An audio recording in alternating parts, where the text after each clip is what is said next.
Isang maluwag na paghinga ang pinakawalan ng binatang si Cedric nang sa wakas ay makalipas ang halos 10 oras na biyahe ay nakababa na siya ng ordinary bus na kanyang sinakyan. Nagunat siya ng kanyang katawan at sa ginawa niyang yon ay may ginhawa siyang naramdaman kahit paano.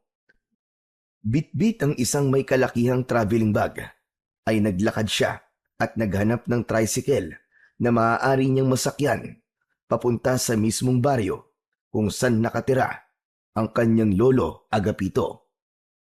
Binatilyo pa lamang si Cedric nang huli niyang makita ang kanyang lolo at nangyari yun nang bumisita ito sa bahay nila sa Maynila. Yun ang dahilan kung bakit naisipan niya na bisitahin ito. Mahal na mahal niya ang kanyang lolo dahil sa spoiled siya rito at marami itong nakakatuwang kwento. Ay, ano ba naman to? Grabing init naman dito. Kabaligtaran sa Maynila na panay ang ulan. Hindi na napigilan pa ni Cedric ang magreklamo dahil nga sa tindi ng sikat ng araw na tumatama sa balat niya. Tumayo siya sa gilid ng kalsada at pinara ang paparating na tricycle. Huminto naman yon sa harapan niya. Kuya, sa baryo po lang tubig po. Saglit siyang tinitigan ng driver na para bang hindi ito makapaniwala sa lugar na pupuntahan niya. Boss, ihahatid kita doon. Pero doble ang pamasaya. Ayos lang ba? Sige kuya, walang problema. Naisip ni Cedric na baka sadyang napakalayo ng baryo pulang tubig mula sa kinaroroonan niya. Kaya ganun ang singil ng tricycle driver. Sumakay na siya at agad na umandar ang tricycle. Dumaan sila sa isang maalikabok na kalsada kung saan ang magkabila ang gilid ay tinutubuan ng matataas na damo at punong kahoy. Paminsan-minsan ay may nakikita siya na mga kabahayan sa malayo.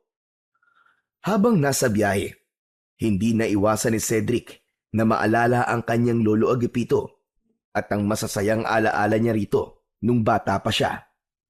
Madalas siyang dalhin ng lolo niya sa palayan nung nakatira pa ito sa ibang baryo. Natandaan niya ang saya noon tuwing hinahayaan siya ng matanda na magtampisaw sa putikan habang nag-aararo ito.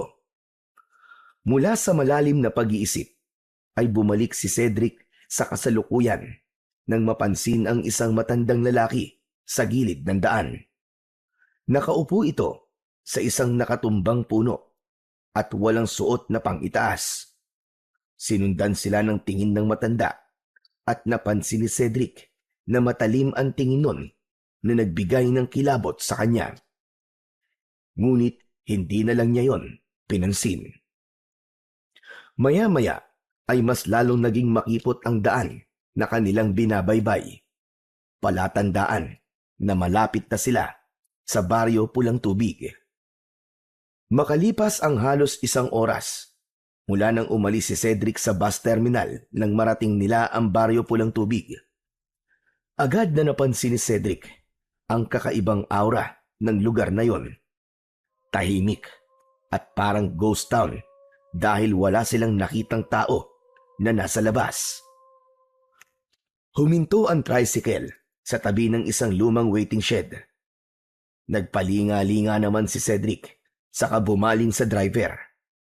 Tinanong niya kung magkano ang babayaran niya at matapos sumagot ng driver ay iniabot niya rito ang kanyang bayad.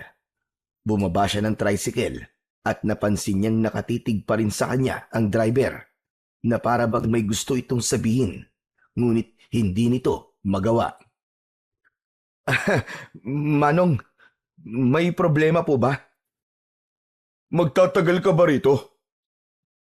Hindi ko po alam eh. Depende po siguro. Bakit po? Kung ako sa'yo, hindi ako magtatagal dito. Ha? Bakit naman po, Manong? Pero imbis na sumagot, mabilis na pinaandar na ng driver ang kanyang tricycle. Napatitig na lang siya sa papalayong tricycle sabay iling. Hanep pa. Ang weird naman nun. Bumuntong hininga si Cedric at saka binuhat ang kanyang traveling bag. Binatilyo pa si Cedric nang una't huling beses siyang makapunta sa lugar na yon. Kahit maraming taon na ang lumipas, ay tanda pa rin niya ang daan papunta sa bahay ng kanyang lolo. Dumaan siya sa isang makitid na kalsadang may mga naglalakihang punong kahoy sa magkabilaang gilid. Habang naglalakad si Cedric, ay unti-unti niyang napapansin ang mga tao sa kanyang paligid. Nakita niya ang 3 lalaki na abala sa paglalagay ng mga tabla at kahoy sa mga bintana ng isang kubo. Aba, teka, bakit sila naglalagay ng ganun? Parang wala namang paparating na bagyo ah. Nagulat si Cedric nang may nakasalubong siyang mga taong nagpuprosesyon sa katanghaliang tapat. Mabagal na naglalakad ang mga yon habang may hawak na rosaryo at malakas na nagdadasal. Napalunok si Cedric. Alam niyang hindi pangkaraniwan ang prosesyon sa ganung oras na tirik ang araw. Sa pagkakaalam niya, ay sa gabi ginagawa ang pagpuprosesyon. Pinagpatuloy niya ang kanyang paglalakad habang palihim na sinusuri ang bawat taong nadadaanan niya. Napansin niyang karamihan sa mga yon ay lumilingon sa kanya na tila nagtataka kung sino siya at bakit siya naroon sa lugar na yon. Matapos ang halos 15 minutong paglalakad, sa wakas ay huminto na si Cedric sa harap ng isang bahay na medyo malaki kumpara sa mga bahay na nadaanan niya. Gawa yon sa hollow blocks at may lumang bubong na yero.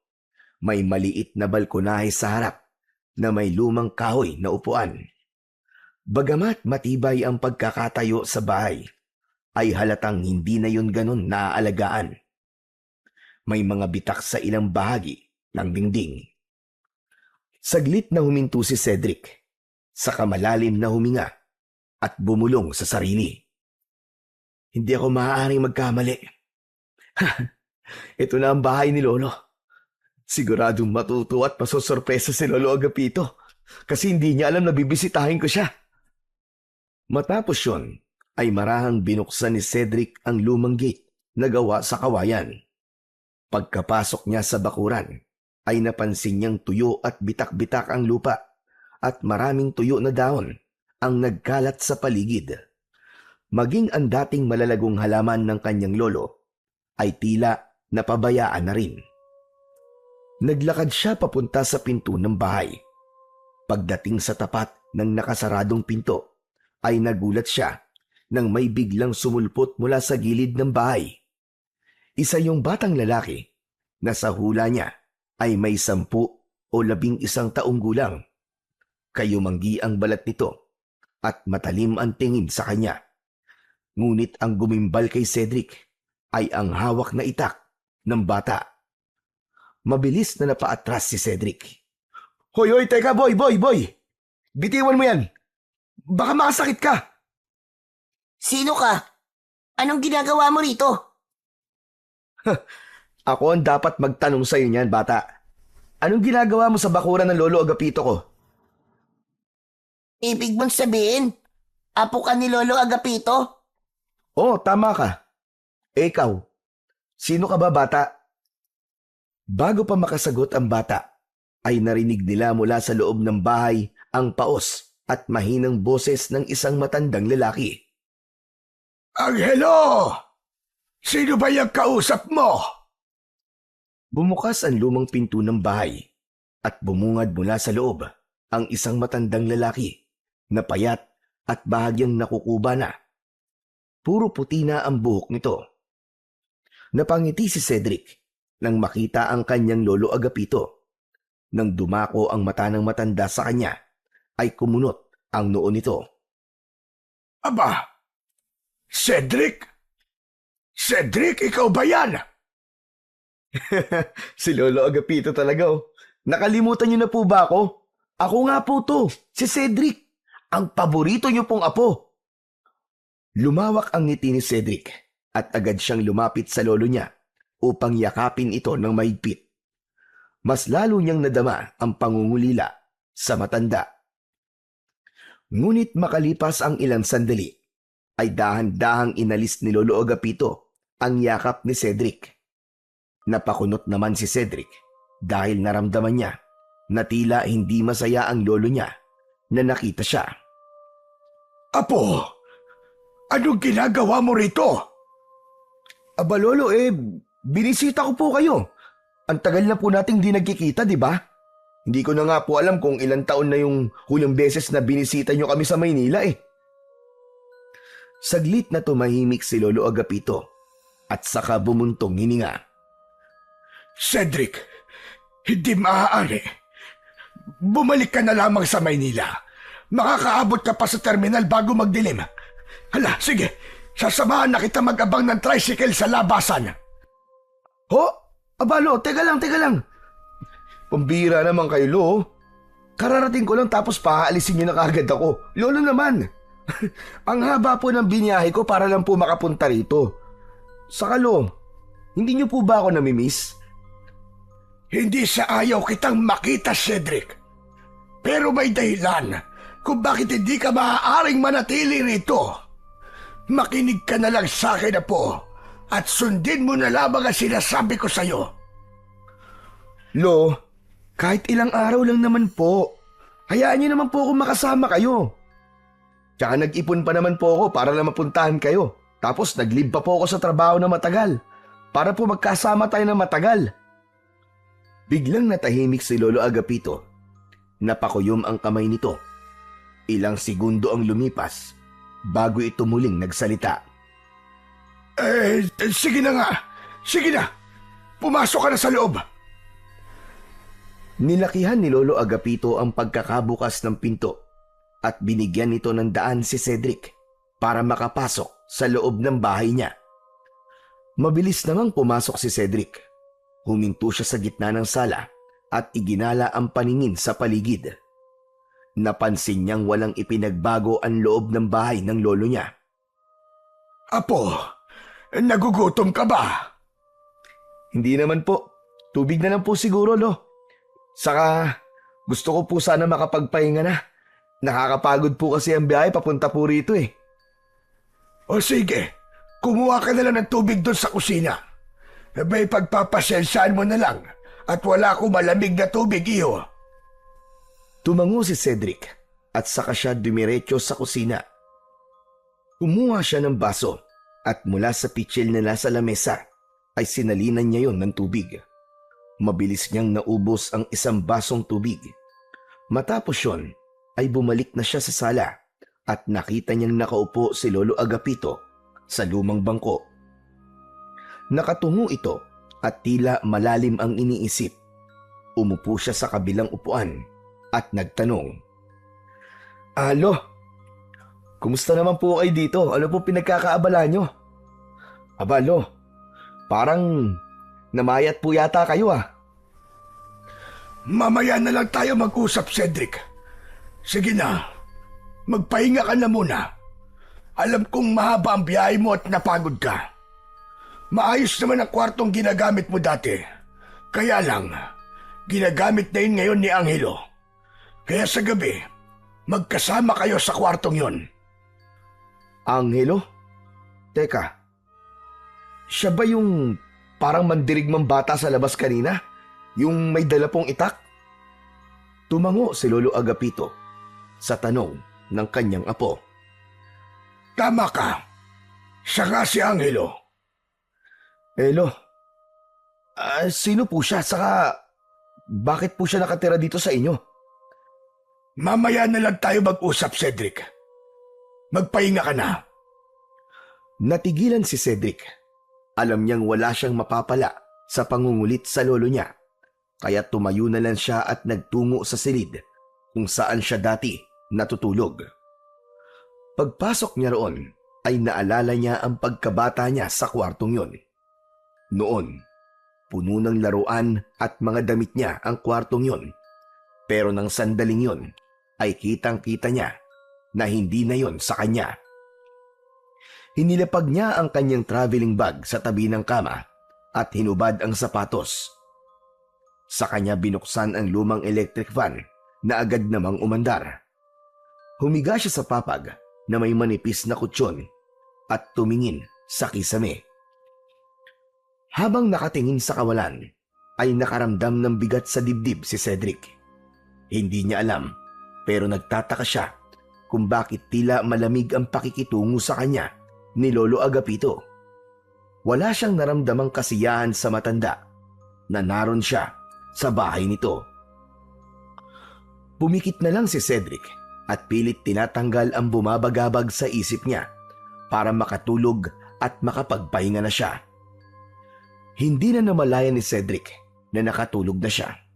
Ang plano lang sana niya ay umidlip, pero paggising niya ay madilim na ang kwarto. Bumangon siya mula sa papag at kinusot ang kanyang mga mata. Matapos yun, ay lumabas na siya ng kwarto. Sa sala ay nakita niya sina Lolo Agapito at Angelo na nakaupo sa kahoy na upuan habang nakatutok ang atensyon sa maliit na TV. Malabo ang palabas at halos puro static, pero tila hindi yun alintana ng dalawa. Grabe! Napasarap yata ang tulog ko . Kumain na po ba kayo? Hindi pa kami kumakain, iyo. Hinihintay ka talaga naming magising. Ha? Sana po nauna na po kayong kumain. Baka nagugutom na po kayo. Umiling si Lolo Agapito, saka pinatay ang telebisyon. Ayos lang kami, apo. Tara na sa kusina para makapaghapunan na tayo. Tumayo si Lolo Agapito at nagtungo sa kusina. Sinundan naman ito ni Cedric at ni Angelo. Pagdating sa kusina, ay natuwa si Cedric sa nakahain sa lamesa. Isang mangkok ng mainit na sabaw, pritong isda at ginataang gulay. Amoy pa lang ng mga yon ay nakaramdam na agad siya ng gutom. Umupo siya at agad na kumuha ng kanin.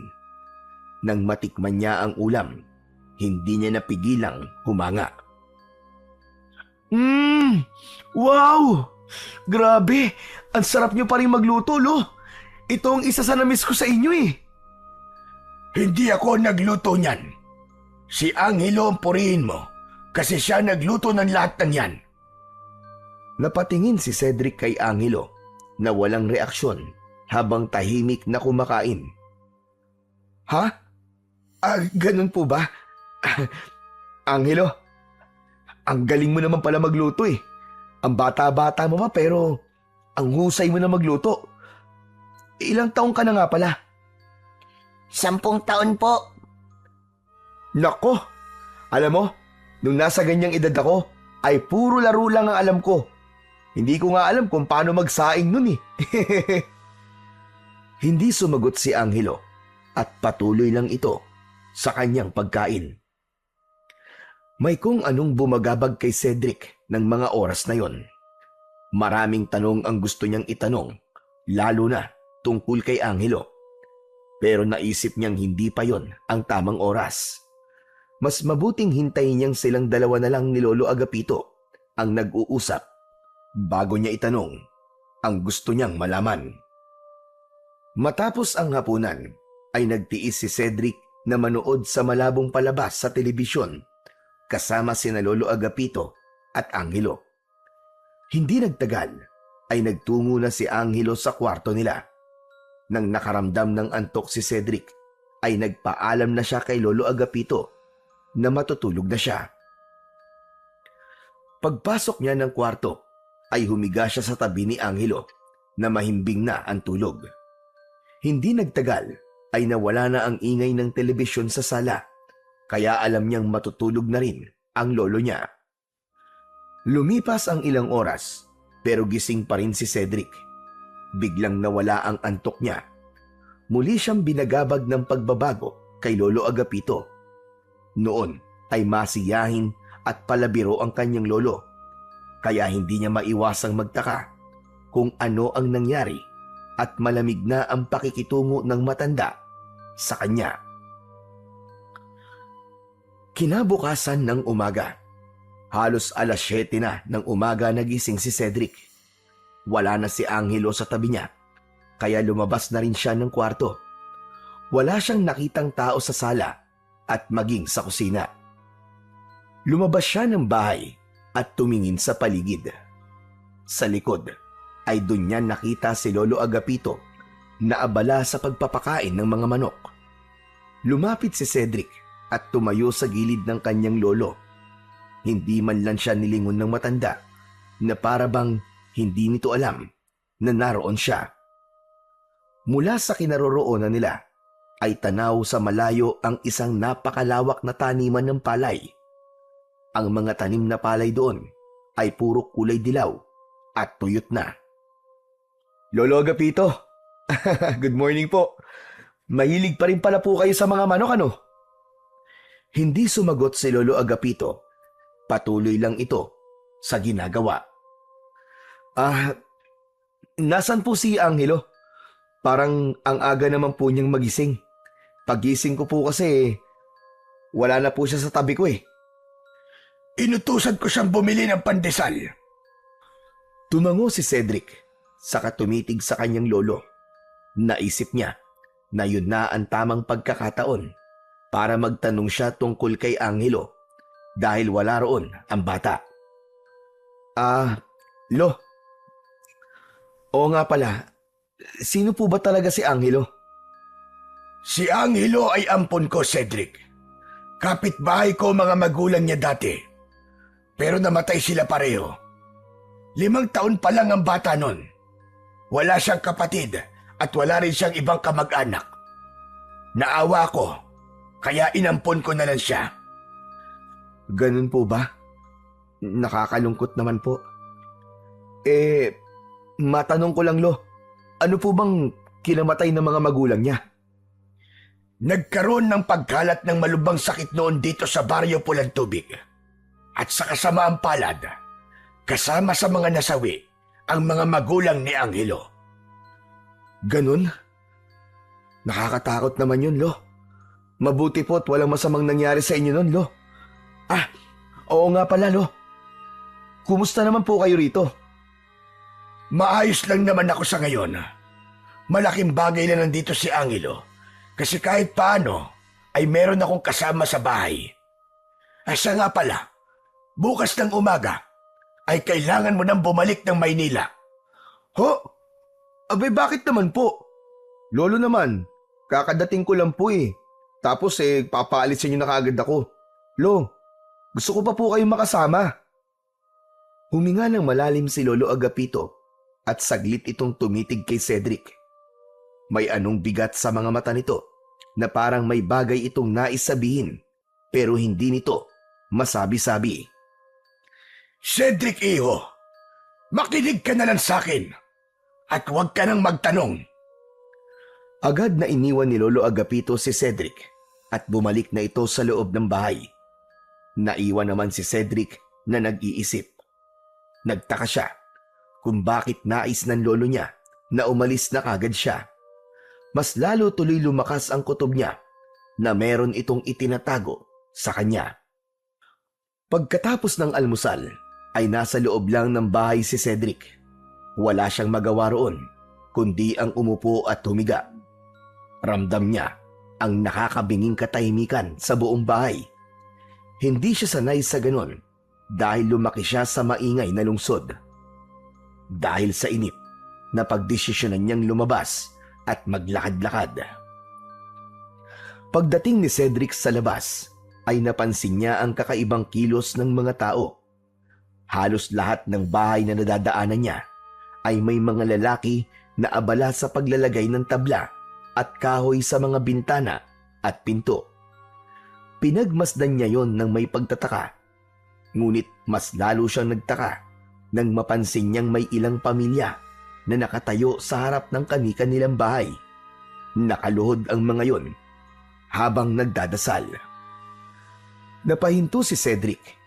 May gumapang na malamig na pakiramdam sa kanyang batok.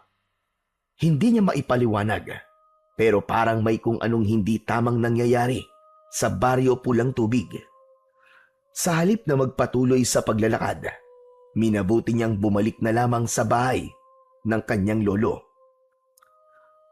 Pagdating niya roon, papasok na sana siya sa pinto nang biglang makasalubong niya si Angelo na palabas ng bahay. Hindi niya ito nakita kagad, kaya napasigaw siya sa gulat. "Anak ng... Angelo, ikaw lang pala! Pambihira ka, nakakagulat ka naman! Muntik nang tumalo ng puso ko ah!" Napaatras si Cedric, kasabay ng malakas na pintig ng kanyang puso. Napatingin naman si Angelo sa kanya. Pasensya ka na, Kuya Cedric. Hindi ko sinasadya. Nilagpasan siya ni Angelo, pero naisip niya na magtanong sa kung anong nangyayari sa lugar na yon. Angelo, sandali! Sandali, may tatanong lang ako sa'yo. Ano ba yun, Kuya? Angelo, sabihin mo nga sa akin, ano ba talaga nangyayari dito? Bakit nilalagyan ng mga tabla, mga pinto at bintana ng mga bahay dito? Saka, bakit ang dami nagdadasal sa harap ng bahay nila? Ang mga yan kasi, ang naisip nilang paraan para makaligtas sila sa susunod na pagbilog ng buwan. Ano ka mo? Susunod na pagbilog ng buwan? Makaligtas naman saan? May bagyo bang paparating? Ang sabi kasi ni Lolo Agapito, wag ko raw sabihin sa iyo eh. Bukas ng umaga ay aalis ka naman na daw. Ano? Bakit ba? Ano bang meron? Pero bago pa niya matapos ang tanong, ay mabilis na tumalikod si Angelo at nagmamadaling lumabas ng bakuran. Naiwan si Cedric na nakatayo sa harap ng bahay habang tulala. Mas lalong bumigat ang kanyang pakiramdam. Mas lalo tuloy siyang nagduda na may nangyayaring hindi maganda sa Baryo Pulang Tubig na ayaw ipaalam sa kanya ni Lolo Agapito. Kinagabihan, sa hapagkainan, ay tahimik ang tatlo habang nagsasalo sa hapunan. Sa gitna ng kanilang pagkain, ay biglang nagsalita si Lolo Agapito. Cedric iyo, huwag mong kalimutang ihanda mga gamit mo pagkatapos natin kumain. Bukas na bukas ang umaga, ay aalis ka na. Ako na ang maghahatid bukas sa iyo sa bus terminal. Napahinto si Cedric sa pagsubo. Bumuntong hininga siya at inilapag niya ang kutsara at tinidor sa kanyang pinggan. Lo, hindi pa po ako aalis. Plano ko po manatili rito ng 2 linggo. Hindi po ba sabi ko po gusto ko kayong makasama ng mas matagal? Huwag nang matigas ang ulo mo, Cedric. Aalis ka na bukas at babalik na sa Maynila sa ayaw at sa gusto mo. Teka, naguguluhan po kasi ako eh. Bakit niyo po ba ako gustong paalisin kagad? Ano po bang dahilan? Napatingin sa kanya si Lolo Agapito, pero mabilis din itong umiwas ng tingin. Sakalo, bakit parang nagbago na po yata kayo ngayon? Hindi naman kayo dating ganyan ah. Nung huling punta ko rito, halos ayaw niyo akong paalisin. Tapos ngayon ganyan na kayo sa akin. Ano po ba talaga nangyayari? Bakit pakiramdam ko po meron kayong tinatago sa akin? Napatingin si Angelo sa kanilang dalawa. Nagpalipat-lipat ang tingin nito kay Cedric at sa matandang lalaki. Wala, Cedric. Wala akong tinatago sa'yo. Talaga po ba, Lo? Bakit kayo ganyan? Kung talagang wala kayong tinatago, bakit gusto niyo akong paalisin kagad? Hindi agad sumagot si Lolo Agapito. Nanatili lang itong nakatitig sa pagkain nito na para bang iniiwasang tignan si Cedric sa mata. Ganito, Lo. Hanggat hindi niyo po sinasabi sa akin ang tunay na dahilan at ang dapat kong malaman, hindi po ako aalis dito. Sa unang pagkakataon, nag-angat ng tingin si Lolo Agapito. Nagtagpo ang kanilang mga mata. Naramdaman ni Cedric ang bigat ng tensyon sa pagitan nilang maglolo. Hindi niya binawi ang kanyang tingin. Alam niya na may itinatago sa kanya ang kanyang lolo at hindi siya aalis sa lugar na yon hanggat hindi niya nalalaman kung ano ang katotohanan. Kinabukasan ng umaga ay maagang nagising si Cedric. Bumangon siya mula sa papag at lumabas ng silid. Hindi niya nakita sina Lolo Agapito at Angelo sa loob ng bahay. Alam niyang galit si Lolo Agapito sa kanya matapos niyang tutulan ang kagustuhan nitong umalis siya sa araw na yon. Naglakad siya patungo sa likod ng bahay kung saan mas malaya siyang makakapag-isip ng maayos. Mula sa kinatatayuan ni Cedric ay natanaw niya ang malawak na palayan sa malayo. Patay at tuyong-tuyo ang mga nakatanim doon na para bang matagal na yung napapabayaan. Habang nakatingin siya sa palayan ay tila may bumubulong sa kanya na magtungo siya roon.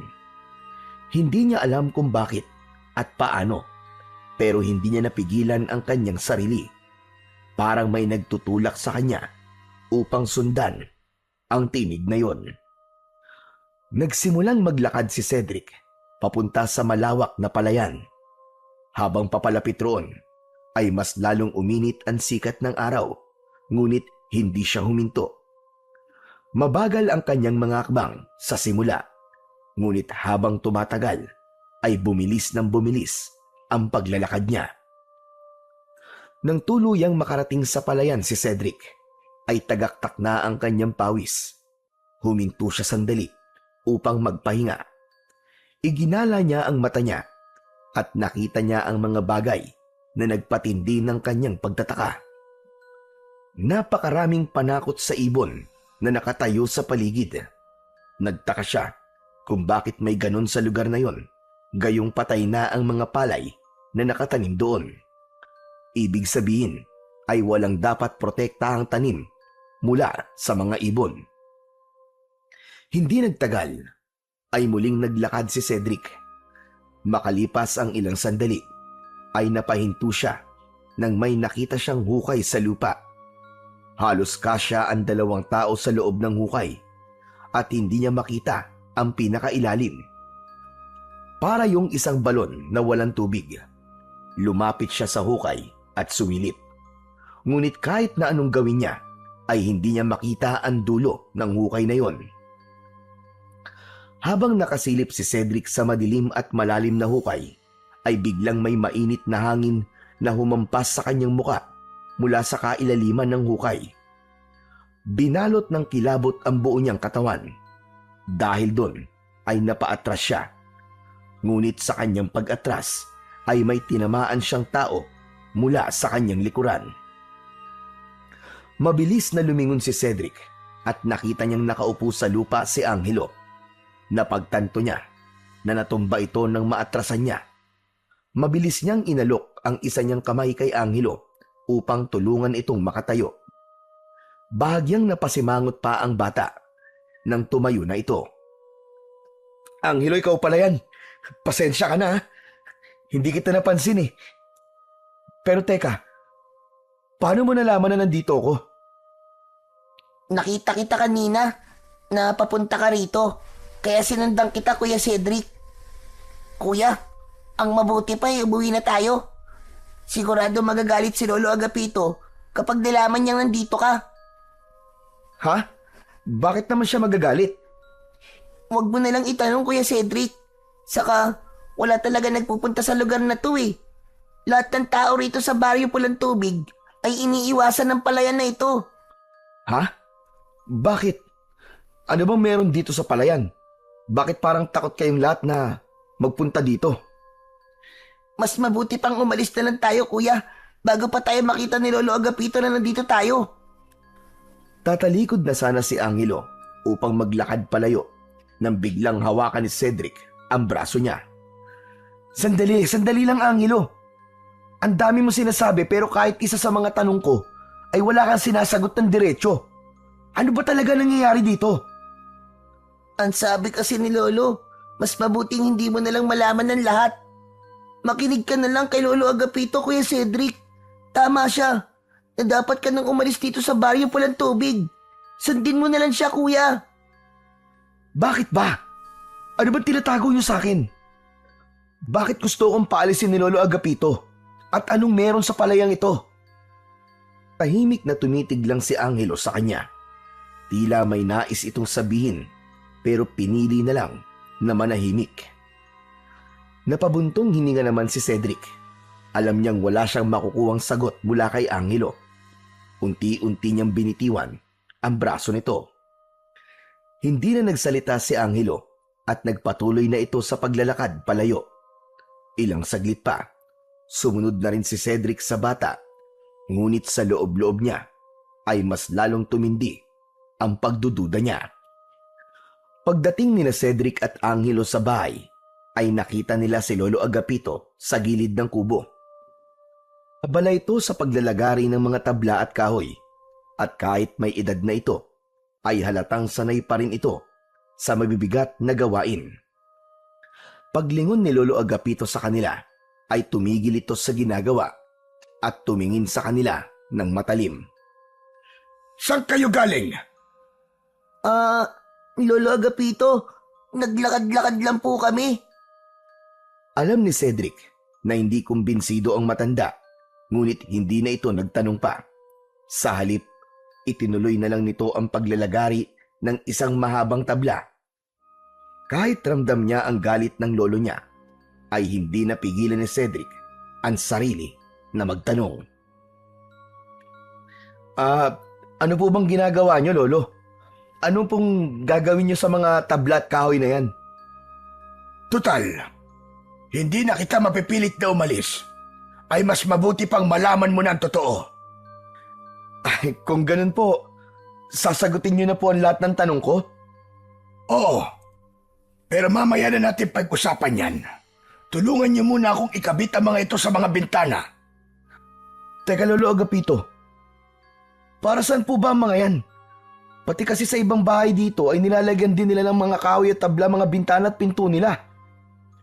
Basta, mamaya na nga natin pag-usapan. Tulungan niyo na lang ako at sasagutin ko lahat ng tanong mo.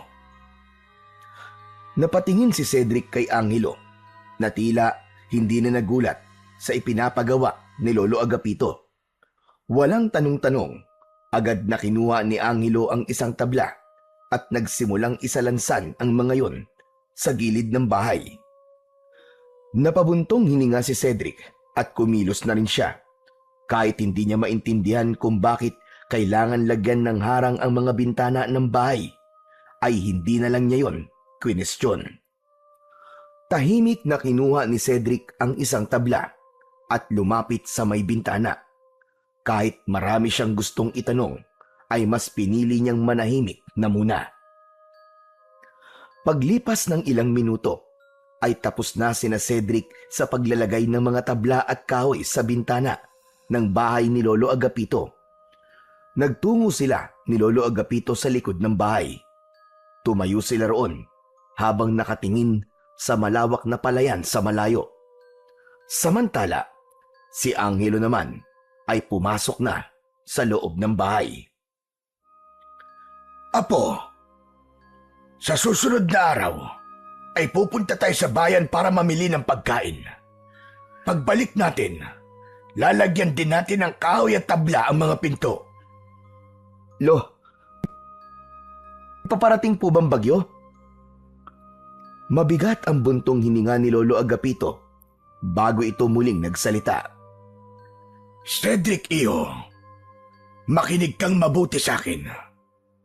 Ang mga susunod kong sasabihin ay maaaring hindi mo paniwalaan.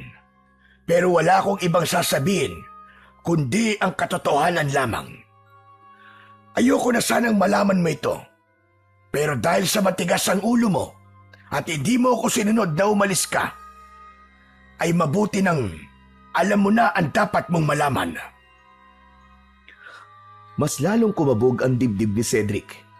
Para bang mas lumamig ang paligid kahit napakainit naman ng panahon. Napatitig siya sa mukha ng matanda. Seryoso ito at walang bahid ng pagbibiro. Sa parating na kabilugan ng buwan, may isang aswang na muling mabubuhay. Nasa palayan siya ngayon at nakahimlay. Ano po? Anong aswang? Isang tigbanwa. Tigbanwa? Ano po yun? Ang tigbanwa ay isang sinaunang uri ng aswang. Ang tigbanwa na nakaimlay sa tuyong palayan ay hindi isang ordinaryong aswang. Kada 10 taon ay nagigising ito at sa loob ng 13 araw ay maghahasik ito ng lagim at kamatayan sa buong baryo. Kapag natapos ang 13 araw, ay muli itong mahihimlay at maghihintay ulit ng 10 taon bago muling magising.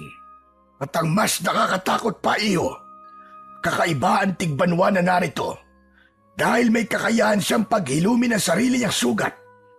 Kaya naman, marami nang sumubok na patayin siya pero wala pa rin nagtatagumpay. Nanuyo ang lalamunan ni Cedric. Hindi niya alam kung maniniwala ba siya o hindi. Pero sa paraan ng pagsasalita ni Lolo Agapito ay tila totoo ang lahat ng sinabi nito. Bahagyang bumigat ang kanyang pakiramdam. Tila bumagal ang kanyang paghinga sa bigat ng revelasyong narinig niya. Lolo Agapito, hindi ko po alam kung maniniwala ako eh. Kasi parang imposible naman po yun. Bakit? Ang akala mo ba ay mag-aaksaya ko ng oras para takutin ka lang? Hindi mo ba napapansin? Ilang araw nang parang may bumabalot na kakaibang enerhiya sa baryong ito. Akot na ang lahat ng tao at naghahanda na sila para sa paggising ng tigbanwa. Napalunok si Cedric. Napagtanto niya na totoo nga ang sinabi ng kanyang lolo dahil simula nang dumating siya roon ay maraming bagay sa paligid ang hindi niya maintindihan. Pero, Lolo Agapito, kung may ganito palang nangyayari rito, bakit niyo pa po ako inayaang magbakasyon dito dati nung bata pa po ako? Dahil nung panahon na yon ay matagal pa bago magising ang tigbanwa. Wala pa akong dapat ipag-alala. Pero ngayon, ilang araw na lamang ay magigising na siya. Kaya nga pinapaalis na kita. Hindi dahil ayaw kitang makasama po, kundi dahil gusto lang kitang maging ligtas. Kung ganun po pala, Lo, bakit hindi na lang po tayo umalis bago pa magising ang tigbanwa? Tapos, bumalik na lang po kayo kapag natulog na po siya ulit. Napailing si Lolo Agapito sa sinabi ng kanyang apo. Hindi ako maaaring umalis. Isa ko sa dahilan kung bakit buhay pa ang mga tao rito, apo. Ako ang namumuno sa pagpapanatili ng kaligtasan ng baryo. Hindi ko sila maaaring iwanan. Mahal ko ang lugar na ito at ang lahat ng taong nakatira dito. Cedric, walang awa ang tigbanwa. Lahat ng taong makita nito ay pinapatay niya. Ang totoo, walang nakakaalam kung bakit may ganung nilalang dito sa baryo Pulang Tubig. Pero may isang kwento noon na may nagsabi na isinumpa ang lugar na ito ng isang mangkukulam na babaylan. Ano na pala ang gagawin natin kapag nagising na po ang tigbanwa? Wala tayong ibang dapat na gawin kundi panatilihin ang ating kaligtasan sa loob ng 13 araw. At ikaw, Cedric, dapat mong sundin ang lahat ng sasabihin ko sa iyo sa mga susunod na araw. Ayokong bangkay kang uuwi sa Maynila. Muling napatingin si Cedric sa malawak na palayan. Hindi niya akalain na may ganitong klaseng nilalang ang naninirahan sa baryo Pulang Tubig. Maghapong tahimik si Cedric at hindi siya mapakali sa mga sinabi ni Lolo Agapito tungkol sa tigbanwa.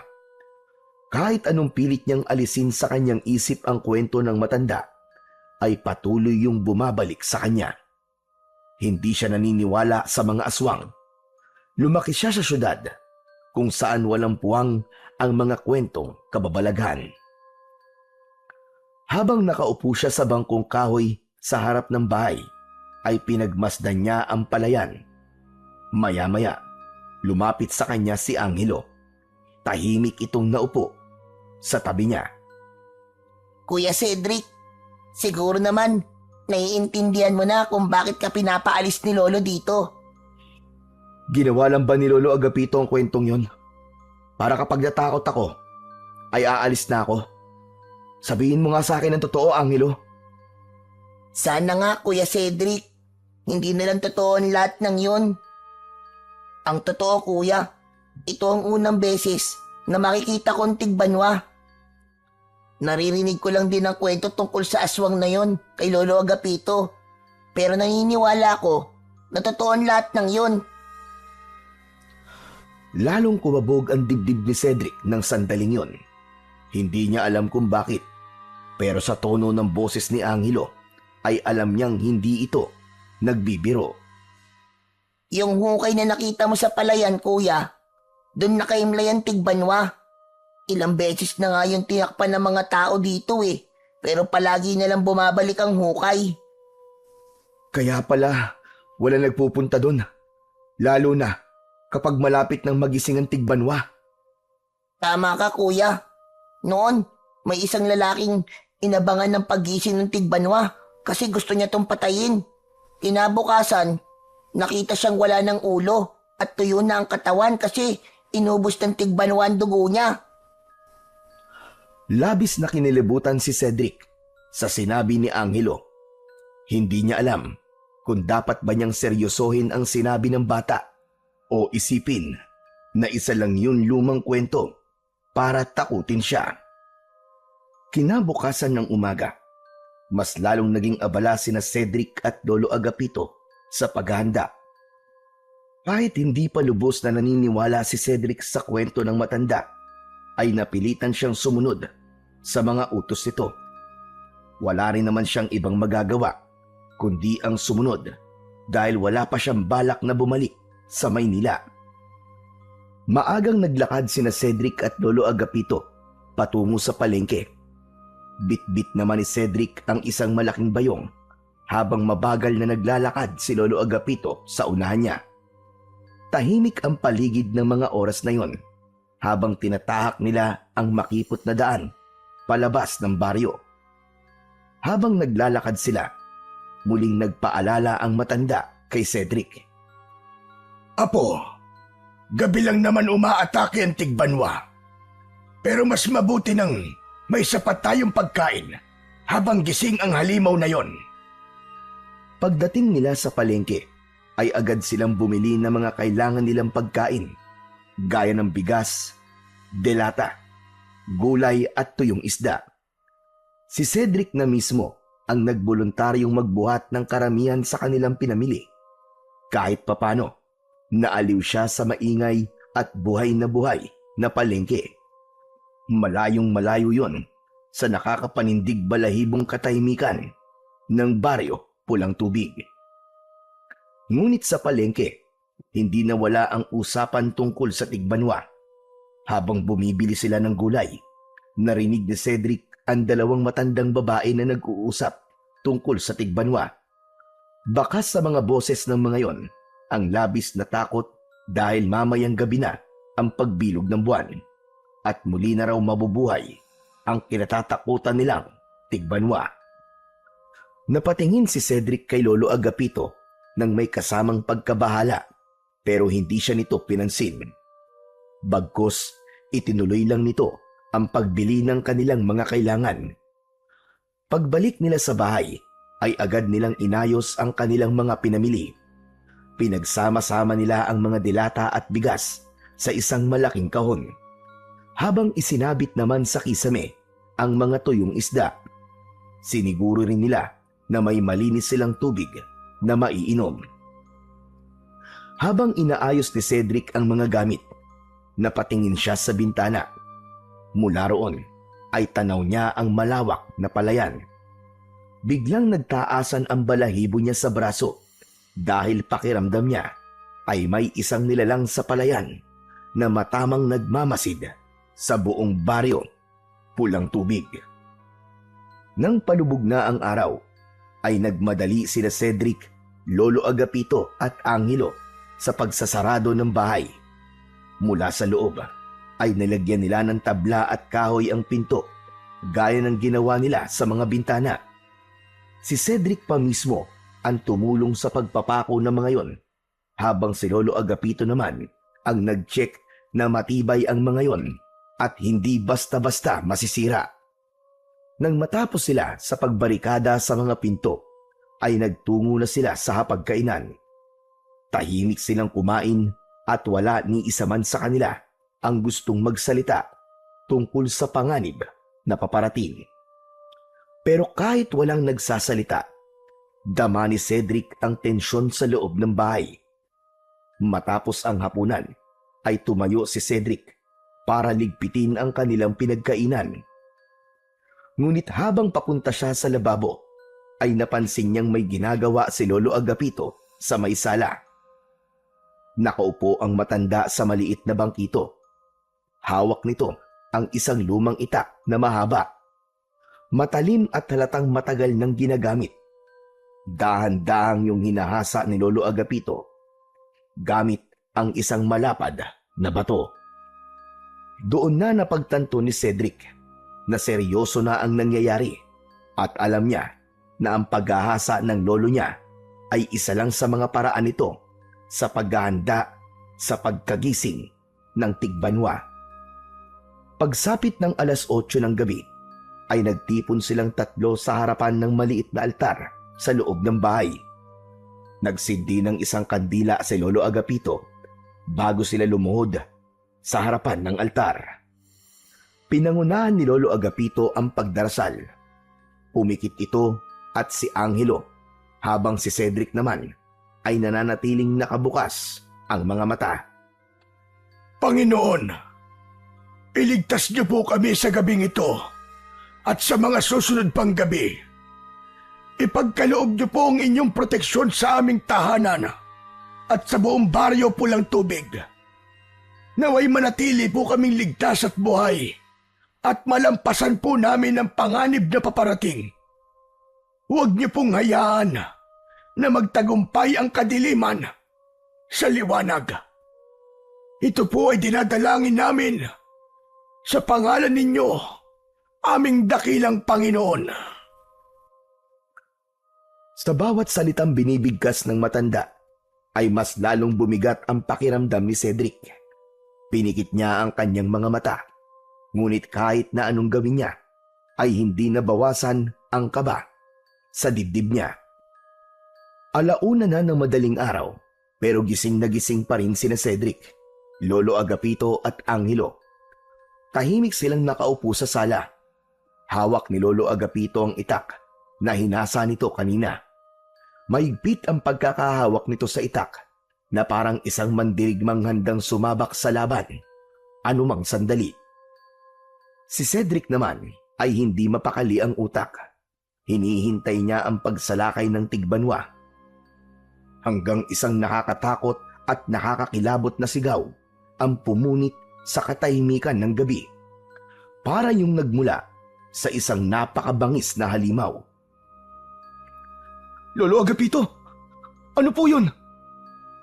Nagising na ang Tigbanwa.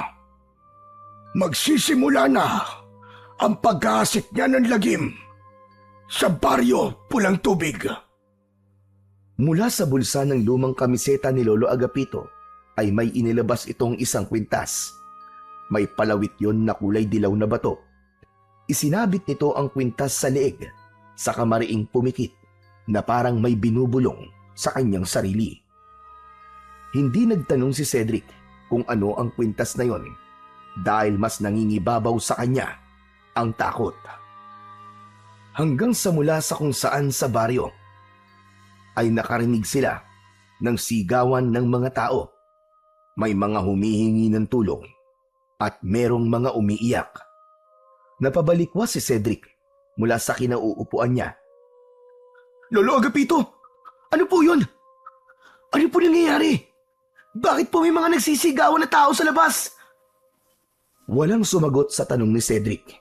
Si Lolo Agapito naman ay mabilis na nagtungo sa may kusina. Lumapit ito sa may pinto at gamit ang itak ay tinanggal nito ang pagkakapako ng tabla na nakaharang doon. Nanlaki ang mga mata ni Cedric nang mapagtantong lalabas ang kanyang lolo. Agad niyang nilapitan ang matanda at hinawakan ang braso nito. Teka lolo, teka!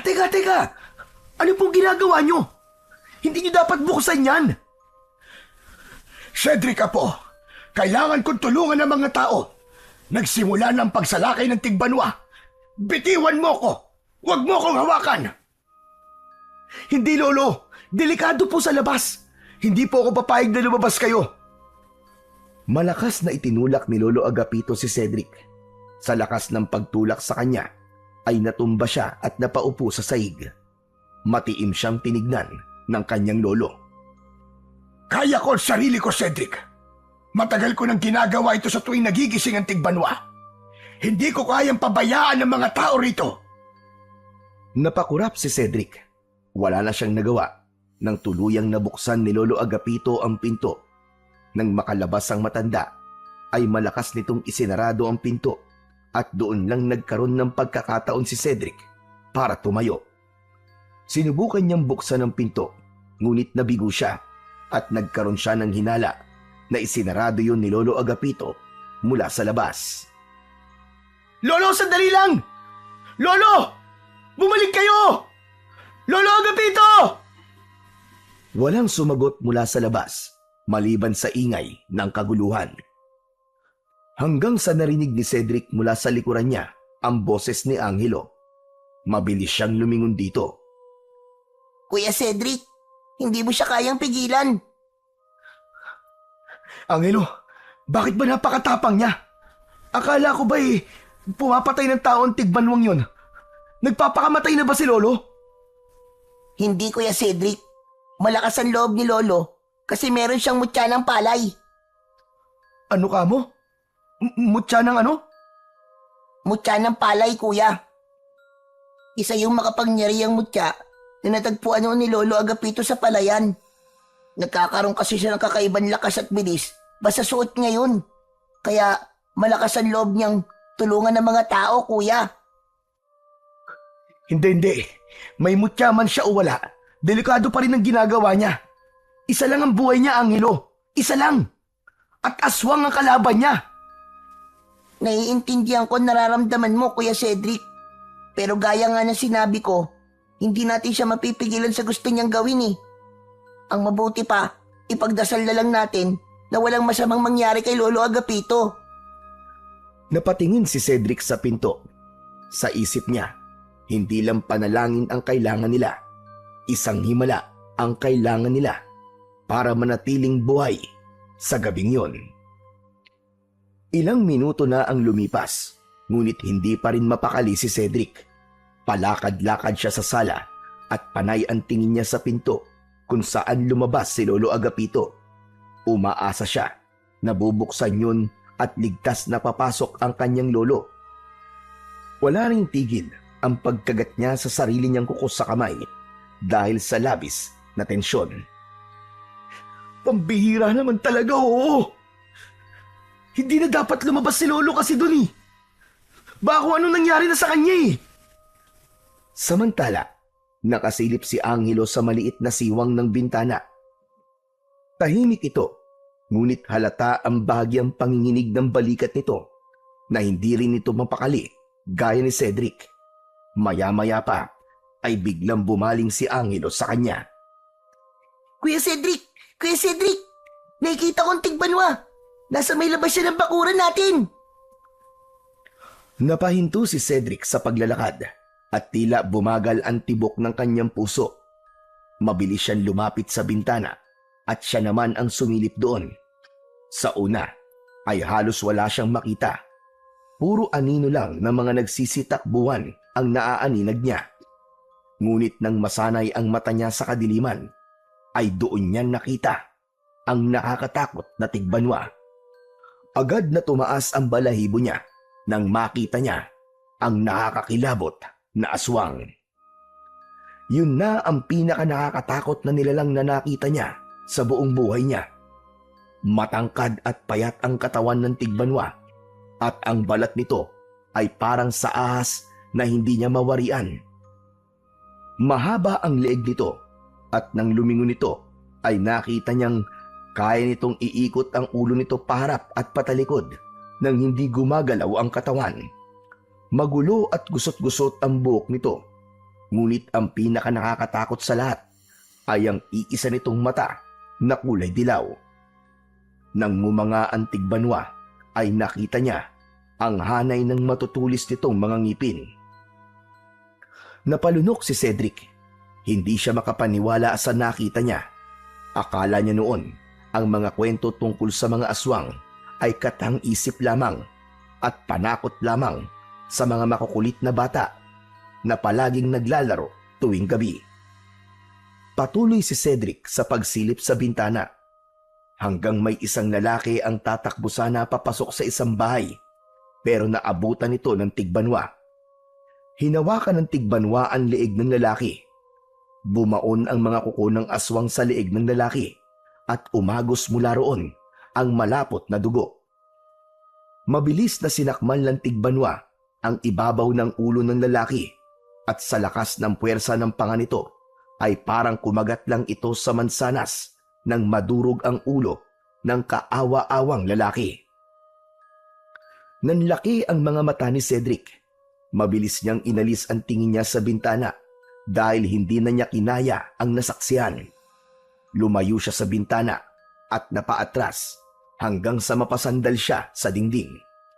Napaupo siya sa sahig habang nakatulala.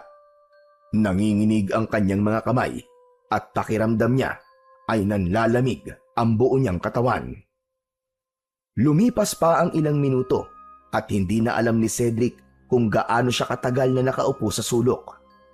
Blanko ang utak niya at ang buong katawan niya ay parang naging bato dahil hindi siya makagalaw.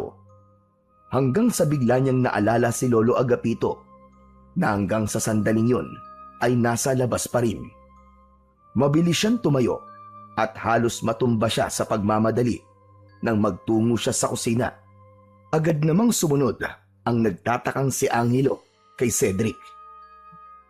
Hinalughog ni Cedric ang lahat ng gamit sa kusina. Natataranta niyang binuksan ang mga drawer at inikot ang tingin sa paligid. Kuya! Kuya Cedric! Anong ginagawa mo? Naghahanap ako ng armas. Susundan ko si Lolo Agapito sa labas. Kanina pa siya wala eh. Baka kung ano na nangyari sa kanya ron. Hindi na inisip ni Cedric kung anong pwedeng mangyari sa kanya. Ang alam niya lang ay nasa labas si Lolo Agapito at hindi niya ito maaaring pabayaan. Ngunit bago pa siya makahanap ng bagay na maaari niyang gamitin bilang armas, ay biglang bumukas ang pinto ng kusina. Pumasok si Lolo Agapito na puno ng dugo ang damit. Agad nitong isinara ang pinto. Nanlaki ang mga mata ni Cedric. Agad siyang lumapit kay Lolo Agapito nang may pag-aalala sa kanyang mga mata. Lolo!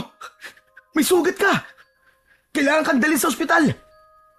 Wala akong sugat at hindi mo na ako kailangan dalhin sa ospital, iyo. Hindi sa akin ang dugong ito, kundi sa mga taong iniligtas ko. Napatingin si Cedric sa mukha ng matanda. Nag-aalangan pa rin siya. Baka may sugat ito na hindi lang nito alam. Pero Lolo, sigurado po ba kayo na wala kayong sugat? Pero hindi na nagsalita si Lolo Agapito. Naglakad ang matanda at nangihinang umupo sa isa sa mga upuan sa hapagkainan. Binitiwan nito ang hawak na itak at nalaglag yun sa sahig. Agad namang kumuha si Angelo ng isang baso ng tubig. Lumapit ang bata kay Lolo Agapito at inabot ang baso. Lolo Agapito, ito po.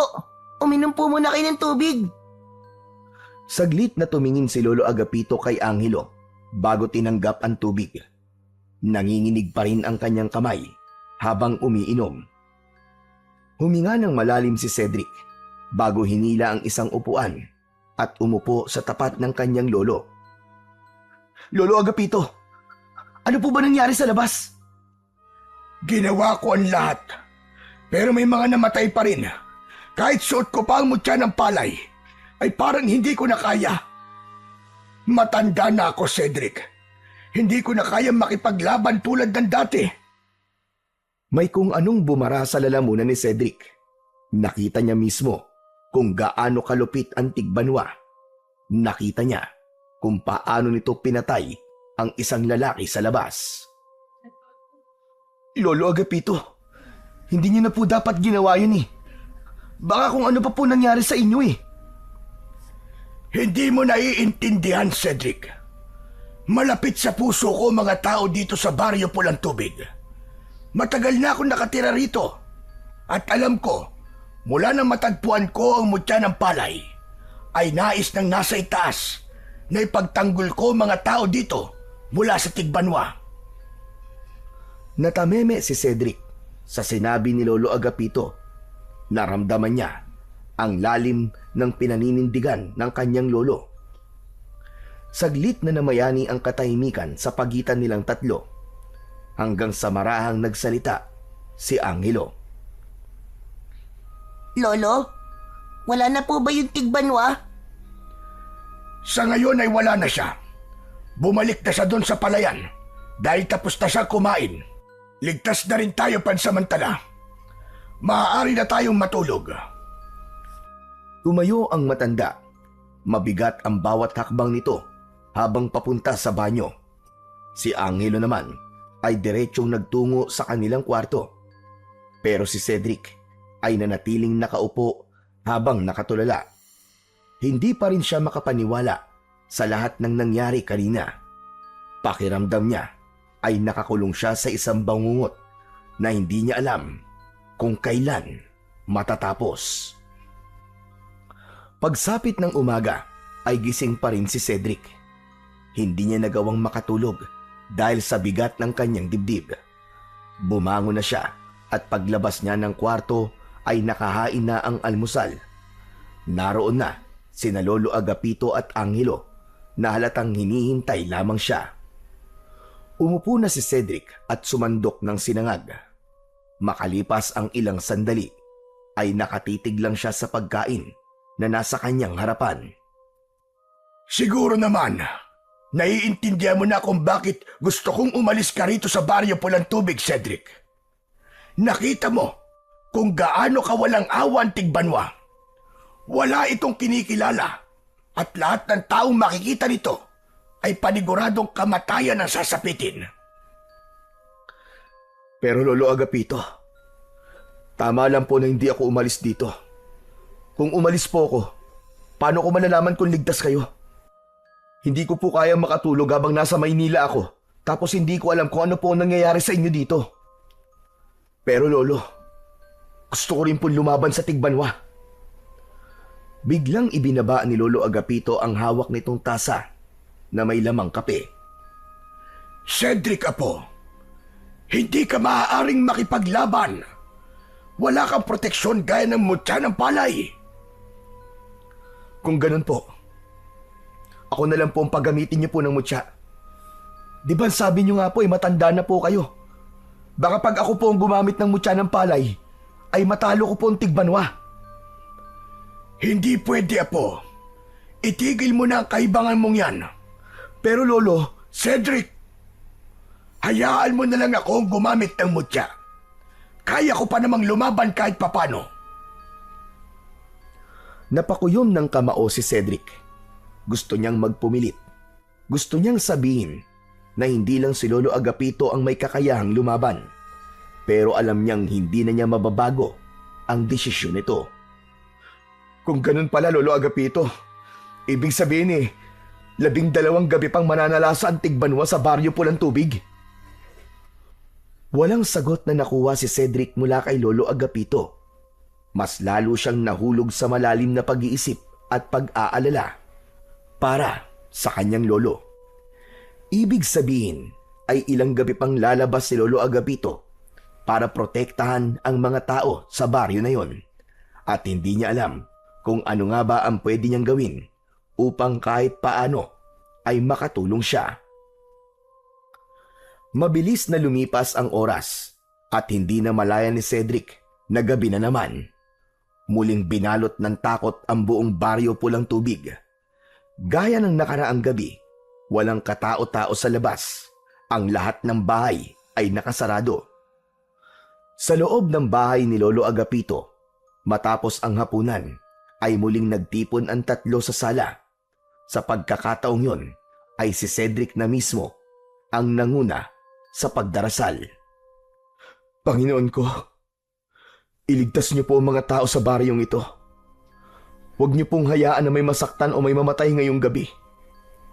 At Panginoon ko, gabayan niyo po ang lolo ko. Bigyan niyo po si Lolo Agapito ng proteksyon at lakas para lumaban. Amen. Matapos magdasal, ay umupo na silang tatlo.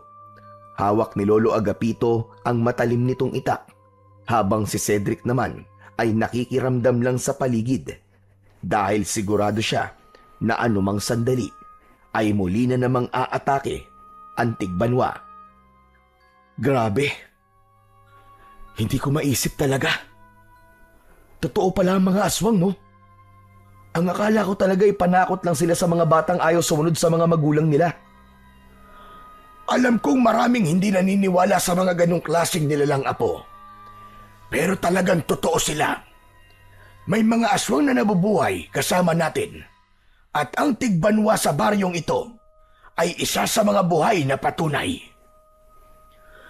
Hanggang sa muling nabasag ang katahimikan ng gabi dahil sa sigawan ng mga nagkakagulong mga tao sa labas. Nang tumayo si Lolo Agapito, ay tumayo rin si Cedric. Matalim na tumingin si Lolo Agapito sa kanya. Huwag mo nang sayangin ang laway mo, Cedric. Dahil kahit anong sabihin mo, ay hindi mo ako mapipigilan. Wala naman po akong planong pigilan ka, Lolo. Naiintindihan po kita. Gusto ko lang pong sabihin sa inyo na mag-iingat po kayo. Lumapit si Cedric kay Lolo Agapito at mahigpit niya itong niyakap. Sandaling natigilan si Lolo Agapito bago nito marahang tinapik ang likod ni Cedric. Maraming salamat, apo. Huwag kayong lalabas ni Angelo, ha? Dito lang kayo sa loob ng bahay. Nagkakaintindihan ba tayo? Matapos yon, ay bumitaw na si Cedric sa pagkakayakap kay Lolo Agapito. Hinayaan niya itong makaalis kahit mabigat ito sa kanyang kalooban. Mabilis na lumabas ang matandang lalaki sa pinto sa may kusina. Naiwan naman sila Cedric at Angelo sa loob ng bahay. Tahimik lang sila at kapwa nag-aalala habang ang kanilang mga mata ay nakatuon sa pinto kung saan lumabas si Lolo Agapito. Halos 1 oras na ang lumipas simula nang lumabas si Lolo Agapito. Nakatayo si Cedric malapit sa may bintana, habang si Angelo ay tahimik na nakaupo. Nakatungo ito habang yakap ang sariling mga tuhod.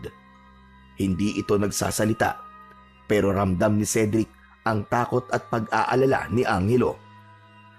Sa gitna ng pananahimik ng dalawa, ay nagulantang sila nang marinig ang malakas na sigaw ni Lolo Agapito mula sa labas ng bahay. Mabilis na sumilip sa siwang ng bintana si Cedric at para siyang binuhusan ng malamig na tubig nang makita niya si Lolo Agapito na nakahandusay na sa lupa. Sa harapan nito ay nakatayo ang Tigbanwa na naglalaway na parang isang mabangis na hayop na gutom na gutom. Hindi na nag-isip si Cedric. Mabilis siyang tumakbo patungo sa kusina. Kuya Cedric! Kuya Cedric, saan ka pupunta? Hindi sumagot si Cedric dahil alam niyang pipigilan lamang siya ni Angelo sa balak niyang gawin. Alam niyang natatakot ito para sa kanya, pero hindi siya maaaring manatili roon habang nasa panganib ang kanyang lolo. Binuksan niya ang pinto sa may kusina at nagpasalamat siya dahil hindi yun ikinandado ni Lolo Agapito nang lumabas ito kanina. Marahil ay naisip nito na hindi naman sila lalabas ni Angelo. Nagmamadali na ngang lumabas si Cedric. Paglabas niya, ay agad niyang napansin ang mga kawayan na nakasandal sa isang puno. Matutulis ang mga dulo nun at naisip niya na pwede niya yung gamitin bilang sandata laban sa tigbanwa. Kinuha ni Cedric ang isa sa mga kawayan at mahigpit yung hinawakan. Tumakbo siya patungo kay Lolo Agapito at isinantabi muna niya ang takot at ang maaaring mangyari sa gagawin niya. Mabilis na sumugod si Cedric habang mahigpit na hawak ang matulis na kawayan. Nakatutok ang dulo ng kawayan sa tigbanwa. Ngunit sa hindi inaasahang pangyayari ay tila naramdaman ng tigbanwa ang presensya ni Cedric, kaya bigla itong lumingon sa kanya. Kahit dilaw ang kulay ng nag-iisa ng mata, ay kita niya ang panlilisik nun. Ngunit hindi huminto si Cedric sa pagsugod. Desidido siyang isaksak ang kawayan sa katawan ng tigbanwa. Mabilis ding sumugod ang tigbanwa sa kanya, pero nang ilang dipa na lang ang layo nila sa isa't isa, ay bigla itong nawala. Napahinto si Cedric at tila huminto ang kanyang paghinga sa labis na kaba. Nasaan kang halimaw ka? Magpakita ka! Harapin mo ako! Cedric, bumalik ka na sa loob ng bahay! Hindi, Lolo. Hindi kita pwedeng pabayaan dito. Umikot ang tingin ni Cedric sa paligid niya habang pilit niyang hinahanap ang tigbanwa hanggang sa may naramdaman siyang presensya sa likuran niya. Cedric! Nasa likod mo na siya, Apo! Nanlaki ang mga mata ni Cedric sa sigaw na yon ni Lolo Agapito. Bago pa siya makalingon, ay naramdaman na niya ang pagbaon ng matutulis na kuko ng tigbanwa sa likod niya. Sinubukan ni Cedric na umakbang paunahan, ngunit nanginig ang mga tuhod niya. Nabuwal siya at padapa siyang sumubsob sa lupa. Nabitiwan niya ang kawayan habang ramdam niya ang walang kapantay na sakit at hapdi mula sa sugat niya sa kanyang likod. Marahan siyang tumihaya at nakita niya ang tigbanwa na nakatayo sa may paanan niya. Nakangisi ito na parang nasisiyahan sa paghihirap niya. Hayop ka! Hindi ako papayag na mapatay mo ako! Akmang kukunin ni Cedric ang kawayan nang biglang itinaas ng tigbanwa ang isa nitong kamay na may matutulis na mga kuko. Napagtanto niya na sasaksakin siya ng aswang gamit yon. Pakiramdam niya ng mga sandaling yon ay bumagal ang lahat ng nasa paligid niya at inisip niya sa gabing yon ay matatapos na ang kanyang buhay. Ngunit bago pa bumagsak ang matatalim na kuko ng tigbanwa kay Cedric, ay isang malakas na sigaw ang narinig niya. Huwag mo sasaktan ang apo ko! Demonyo ka! Napalingon si Cedric at nakita niyang mabilis na tumatakbo si Lolo Agapito papunta sa kanya. Sa sobrang bilis ng pangyayari, ay hindi na nagawang pigilan ni Cedric ang lolo niya. Hiniharang ni Lolo Agapito ang sarili nito para protektahan si Cedric. Sa isang iglap ay bumaon ang matutulis na kuko ng tigbanwa sa dibdib ni Lolo Agapito. Nanlaki ang mga mata ni Cedric sa nangyari. Umagos ang kamay ng tigbanwa sa likod ni Lolo Agapito. Malakas na napasigaw si Cedric habang walang tigil ang pagdaloy ng luha sa kanyang magkabilaang pisngi. Nanghina ang buong katawan niya sa nakita at parang huminto ang oras. Nang sandaling yon, ay tinakasan si Cedric ng lahat ng lakas na meron siya.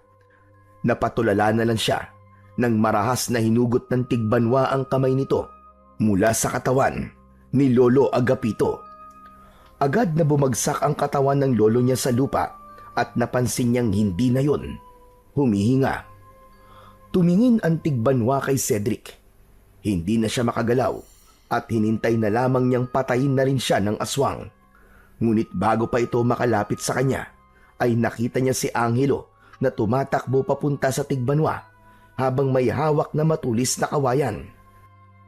Walang pagdadalawang isip nitong itinarak ang kawayan sa likod ng tigbanwa. Tila nanghina ang tigbanwa, kaya napaluhod dito sa lupa. Lumapit si Angelo kay Cedric at hinawakan ang braso niya. pilit siya nitong hinila patayo. Tara na, kuya! Tara na! Kailangan na natin makabalik sa loob ng bahay bago pa makabawi ng lakas ng tigbanwa. Tara na, kuya! Bilisan natin! Wala sa sarili na tumayo at sumunod si Cedric kay Angelo. Nang makapasok na sila sa bahay, ay agad na isinarado ni Angelo ang pinto. Napatingin si Cedric kay Angelo at halos madurog ang puso niya nang makita na gaya niya ay umiiyak ito. Hindi pwede yun! Hindi pwede yun! Hindi pwede yun! Kailangan kong balikan si Lolo! Kailangan ko siyang balikan! Kuya Cedric, patay na siya! Wala na si Lolo! Kahit na! Hindi ko siya pwedeng iwan lang doon! Pumihit paharap sa pinto si Cedric. Akmang bubuksan niya yon nang naramdaman niya ang mahigpit na yakap ni Angelo mula sa likod niya. Kuya Cedric! Kuya, parang awa mo na! Huwag kang lumabas! Hindi ko kakayanin kung pati ikaw ay mawawala. Ayoko na po mag-isa, kuya. Palagi na lang po akong iniiwan ng mga taong mahal ko. Nagmamakaawa ako sa iyo, Kuya Cedric. Huwag kang lumabas. Nanigas si Cedric. Para siyang tinusok sa puso sa mga sinabi ni Angelo. Napagtanto niya na hindi siya maaaring mamatay dahil wala nang makakasama si Angelo. Namatayan na nga ito ng mga magulang tapos sumunod si Lolo Agapito. Alam niya na kahit sandali pa lang silang magkasama ay masakit din para rito kung maging siya ay mawawala. Dahan-dahan niyang ibinaba ang kamay niya mula sa hawakan ng pinto. Nanatili silang nakatayo doon, umiiyak pareho. Parehas nagdadalamhati sa pagkamatay ni Lolo Agapito. Sa labas naman, maririnig pa rin nila ang mabibigat na yabag ng tigbanwa. Ngunit sa loob ng bahay, ang mas matinding sakit ay nasa puso ni Cedric. Ang pagkawala ng kanyang lolo at ang katotohanang wala siyang nagawa para mailigtas ito. Hindi nagtagal ay huminto na ang sigawan at kaguluhan sa labas. Nang masiguro nila Cedric at Angelo na wala na ang tigbanwa, ay saka sila lumabas. Paglabas nila, ay bumungad sa kanila ang isang nakapanlulumong tanawin. May mga taong umiiyak at nakaikot sa katawan ni Lolo Agapito. Parang may tumusok na patalim sa puso ni Cedric. Doon niya napatunayan na mahal talaga ng mga tao sa baryo na yon ang kanyang lolo. Nang makita sila ng mga tao, ay kusa silang binigyan ng daan para malapitan ang matanda. Mabagal ang bawat takbang ni Cedric palapit sa kanyang lolo Agapito. Pagkalapit niya, ay lumuhod siya sa tabi nito at mahigpit niya itong niyakap. Naramdaman niya ang malamig nitong katawan.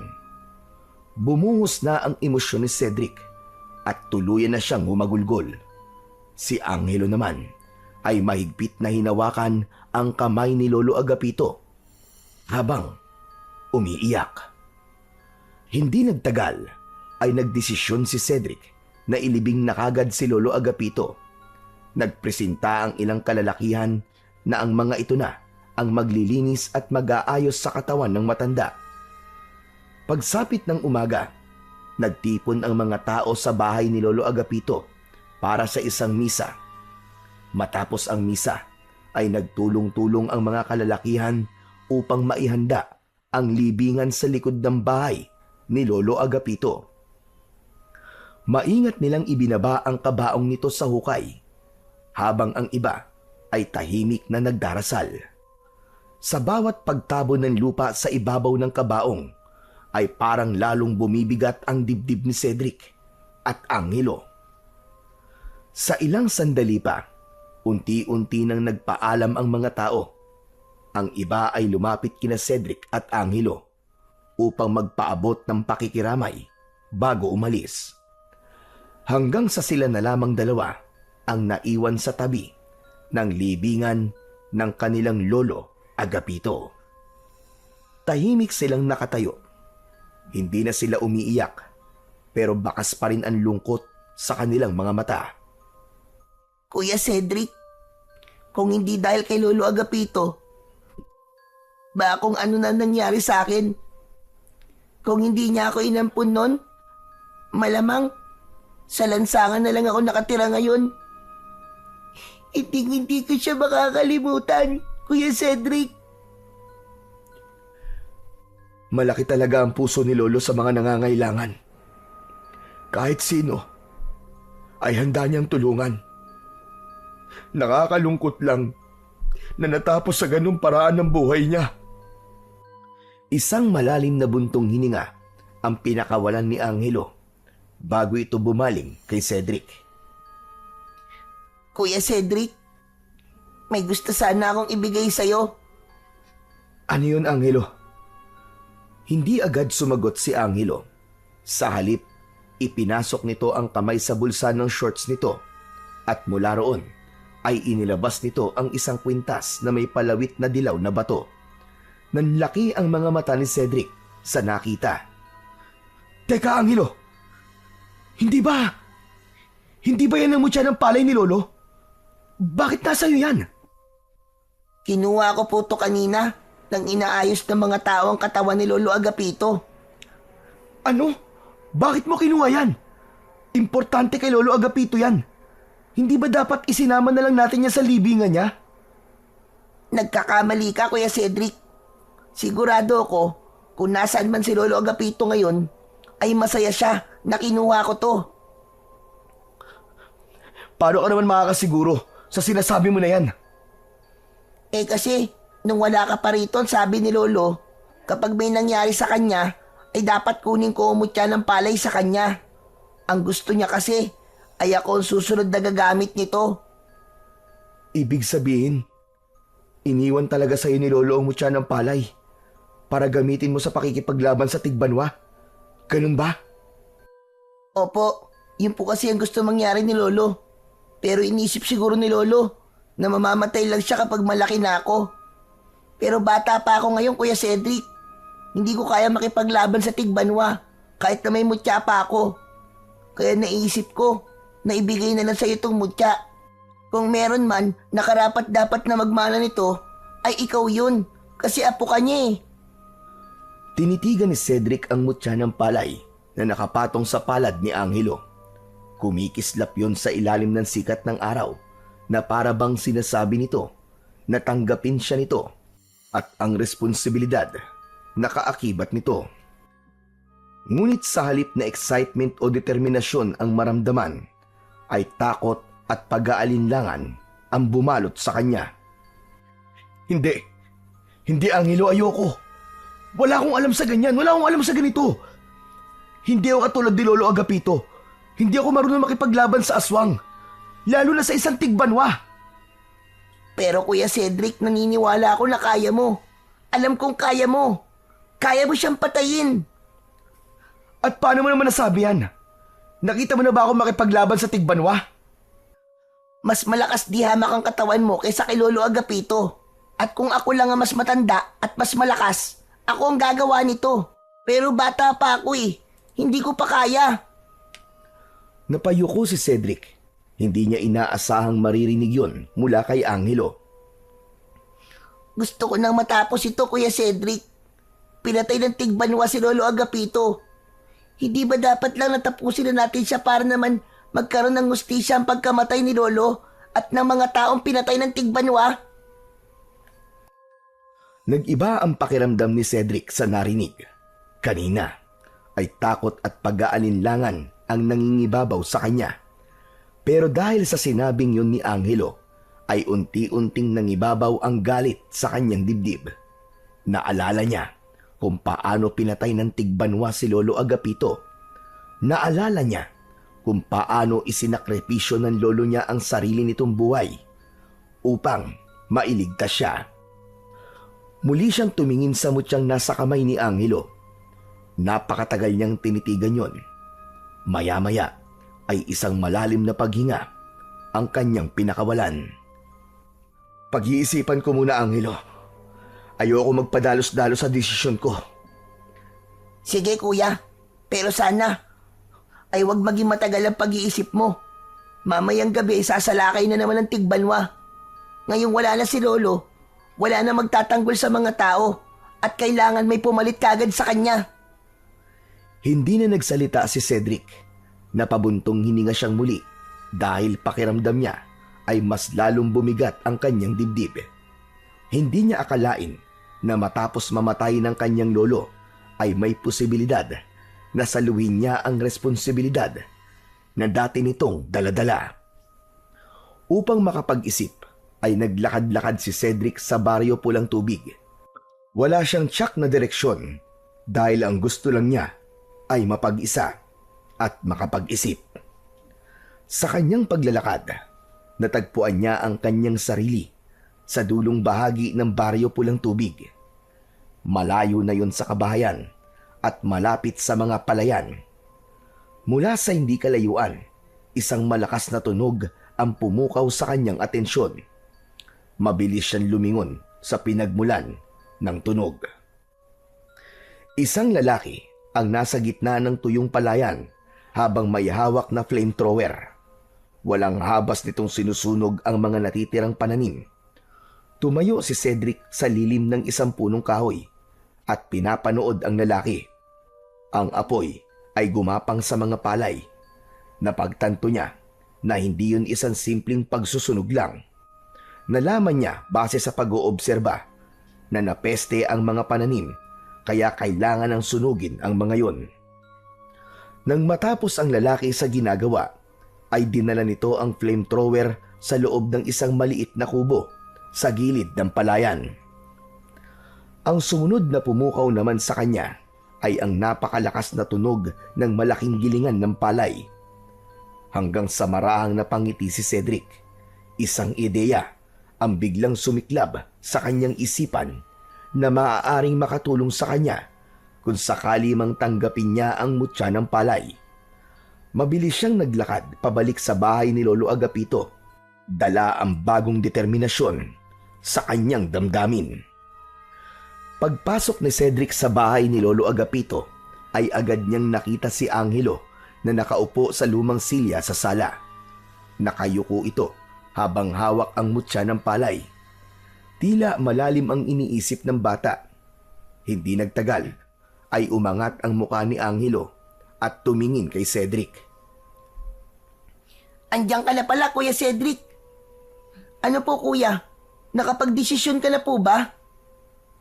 Oo, Angelo. Nakapagdesisyon na ako. Tinatanggap ko ng mutya ng palay. Talaga, Kuya? Tinatanggap mo na? Tumango si Cedric sa kaseryosong tumingin kay Angelo. Tama ka, Angelo. Kailangan nating bigyan ng ustisya si Lolo Agapito at ang mga taong pinatay ng Tigbanwa. At sisiguraduhin kong mamayang gabi na matatapos ang lahat. Mamayang gabi na ang huling gabi ng Tigbanwa sa pag-aasik ng lagim sa baryong ito, Angelo. Pinapangako ko yan. Pero Kuya, nasabi ba sa'yo ni Lolo Agapito na may kakayahan ng Tigbanwa na pagalingin ang sarili nitong sugat? Oo, nasabi niya sa akin yon. Alam kong hindi basta-basta mapapatay ang Tigbanwa gamit lang ang itak o sibat. Kaya may naisip na akong paraan. Pero kailangan ko ng tulong mo, Angelo. Maaasahan ba kita? Oo naman, Kuya. Basta para kay Lolo Agapito at sa baryo. Tutulong ako. Nagtagpo ang kanilang mga mata. Labis na humanga si Cedric kay Angelo dahil nakita niya sa mga mata nito ang determinasyon na mapatay ang Tigbanwa upang maipaghiganti nila si Lolo Agapito. Matapos ang pag-uusap nila Cedric at Angelo tungkol sa plano nila para mamayang gabi, ay tahimik na lumabas si Cedric ng bahay. Tumungo siya sa likod ng bahay at tumayo sa tabi ng libingan ni Lolo Agapito. Hinawakan niya ang mutya ng palay na nakasabit na sa kanyang leeg. Pinagmasdan niya ang mutya at napansin niya na parang meron yung sariling liwanag. Makalipas ang ilang sandali, ay tumingin si Cedric sa libingan ni Lolo Agapito. Lolo Agapito, Sa totoo lang po, ay hindi ko po alam kung kakayanin ko po ito. Hindi po ako tulad nyo. Wala po akong alam sa pakikipaglaban. Pero hindi ko rin po kayang pabayaan na lang ang lahat. Hindi pwedeng namatay ka nang wala kang hustisya na makukuha. Nangangako ako sa inyo na hindi mauuwi sa wala ang sakripisyo nyo. Hindi ko hahayaang mabuhay pa ang halimaw na pumatay sa inyo. Tatapusin ko siya. Tatapusin ko siya, Lolo Agapito. Naramdaman ni Cedric ang unti-unting pamumuo ng luha sa kanyang mga mata. Hindi niya yun napigilan at kusa na yung naglandas sa kanyang mga pisngi. Kaya sana po gabayan niyo po ako, Lolo. Kahit hindi kita nakasama ng matagal, alam kong isa kang mabuting tao. Maraming buhay na iligtas mo. Kaya ipagpapatuloy ko ang laban na sinimulan mo. Naputol ang pagsasalita ni Cedric nang marinig niya ang pagtawag ni Angelo sa kanya. Paglingon niya ay nakatayo ito sa may bungad ng pintuan sa likod ng bahay. Agad niyang napansin ang hawak ni Angelo na isang lumang crossbow. Napakunot ang noo niya at lumapit siya kay Angelo. Aba, Angelo! Crossbow yan ah! Saan mo nakuha yan? Nakita ko po doon, Kuya Cedric, sa ilalim ng papag ni Lolo Agapito. Naghahanap po kasi ako kung may iba pa siyang iniwang gamit na makakatulong sa atin. Tapos, ito po ang nakita ko. Sa tingin ko kasi, magagamit natin to para sa plano natin sa Tigbanwa mamayang gabi. Kinuha kagad ni Cedric kay Angelo ang crossbow. Magaan lang yon, pero mukhang matibay pa. Maya-maya ay nakangiti siyang tumingin kay Angelo. Tama. Tama ka, Angelo. Magagamit nga natin to. Pero kailangan natin lagyan ng lubid ang mga palaso. Yan nga din ang naisip ko kanina, Kuya eh. Tumango si Cedric at naramdaman niya kahit paano na meron silang pag-asa na mapatay ang Tigbanwa mamayang gabi. Kinagabihan, sa loob ng bahay ni Lolo Agapito ay tahimik na nakaupo sina Cedric at Angelo sa sala. Pareho nilang pinakikiramdaman ang paligid at naghihintay sa anumang senyales ng pagsalakay ng Tigbanwa.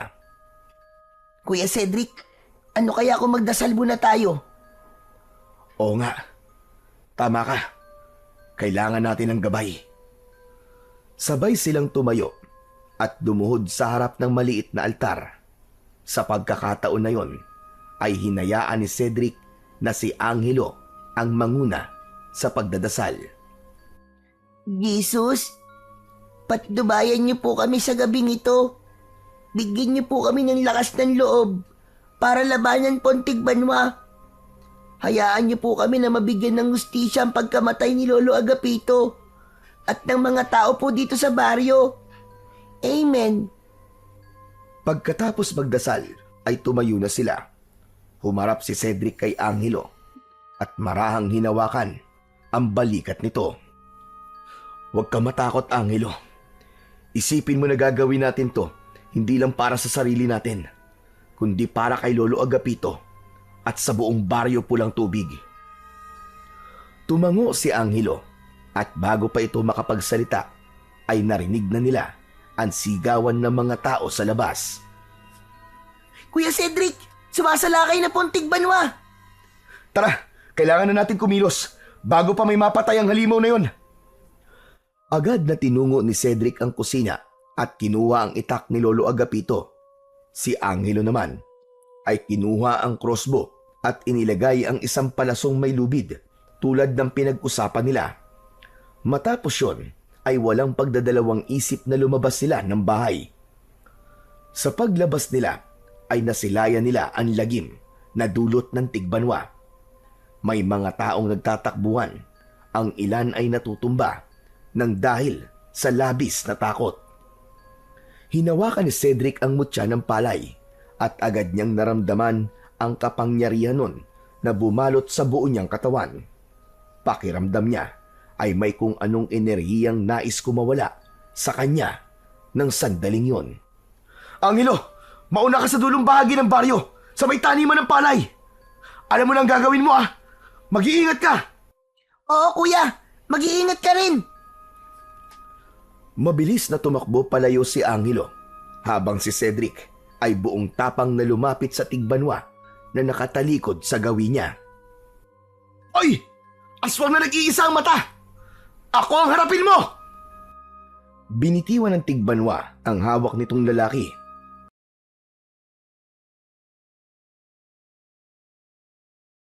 At marahang lumingon kay Cedric.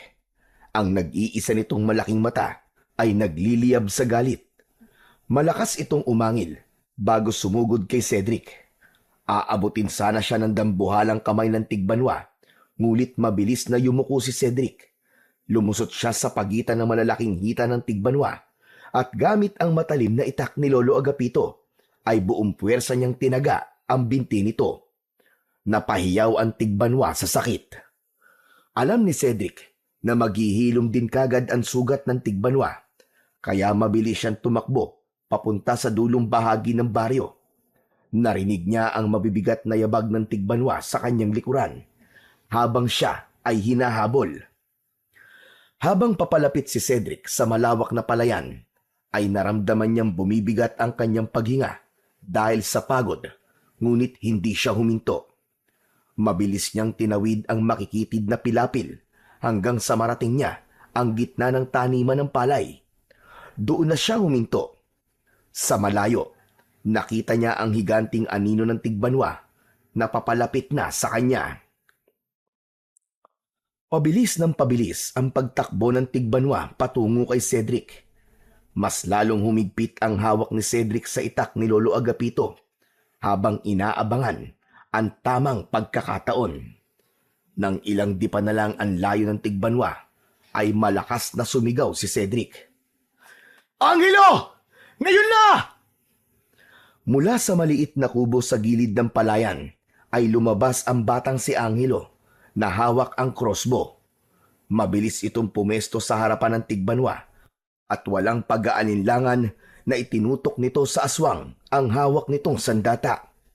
Hindi nagtagal ay pinakawalan na ni Angelo ang palaso.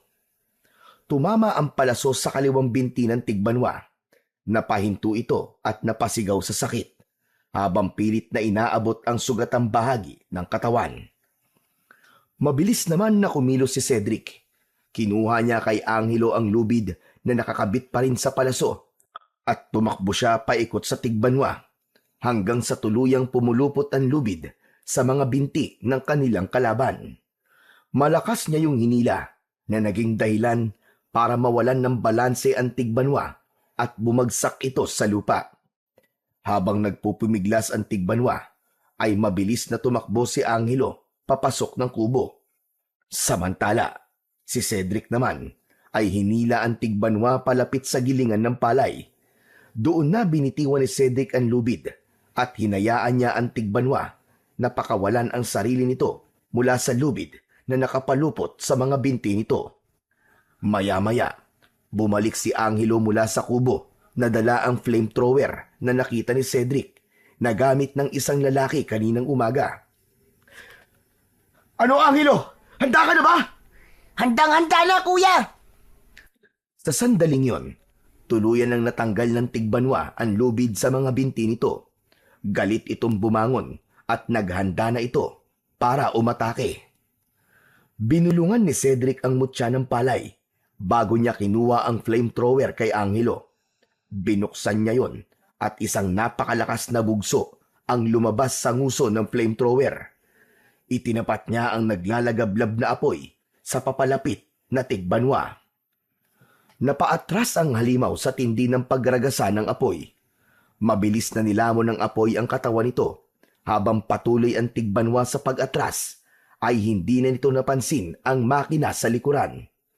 Muli itong nawalan ng balanse at ang kaliwang kamay nito ay aksidente nitong naipasok sa gilingan ng palay.